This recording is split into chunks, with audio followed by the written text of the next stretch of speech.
അതെ. അമ്മയുടെ പാട്ടിയിൽ തന്നെ തുടങ്ങാന്ന് വെച്ചു. അമ്മ ഇന്ന് തിരിച്ചു പോവായിരുന്നു.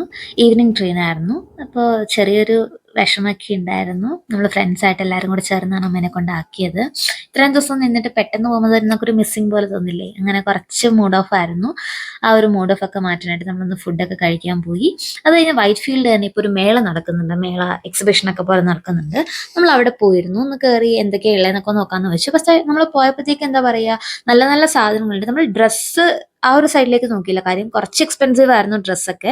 പക്ഷെ ബാക്കിയുള്ള ഇപ്പൊ എന്താ പറയാ ടോയ്സ് അല്ലെങ്കിൽ നമ്മൾ വീട്ടിൽ യൂസ് ചെയ്യുന്ന സാധനങ്ങൾ അങ്ങനത്തെ ഒക്കെ നമ്മൾ നോക്കി നമുക്ക് അതൊക്കെ ഒന്ന് നെഗോഷിയേറ്റ് ചെയ്ത് വാങ്ങാൻ പറ്റുമായിരുന്നു. അപ്പൊ നിങ്ങളും ഒക്കെ ഒന്ന് പോവാണെന്ന് ബാർഗെയിൻ ചെയ്ത് നോക്ക്. ഇപ്പൊ നമുക്കൊരു 160യുടെ സാധനങ്ങളൊക്കെ ഒരു 80 റുപ്പീസ് ആ ലെവലിലേക്ക് നമുക്ക് കൊണ്ടുവരാൻ പറ്റും. പിന്നെ അതുപോലെ എന്താ പറയാ ഓരോ സ്റ്റേറ്റിലെ ഫേമസ് ആയിട്ടുള്ള പിക്കിൾസ്, സ്നാക്സ് ഇതൊക്കെ നമ്മൾ വാങ്ങിച്ചായിരുന്നു അവിടെ നിന്ന് കുറച്ച് കുറച്ചായിട്ട്. പിന്നെ നമ്മൾക്ക് അവിടെ ബുക്സ് കിട്ടും. 99 റുപ്പീസ് തൊട്ട് 99 റുപ്പീസ് എന്ന് പറയുമ്പോഴത്തേക്ക് അത് ആരെല്ലാം യൂസ്ഡ് ആയിട്ടുള്ള ഒരു ബുക്സ് ആയിരിക്കും, യൂസ് ചെയ്തിട്ട് സെല് ചെയ്തതായിരിക്കും.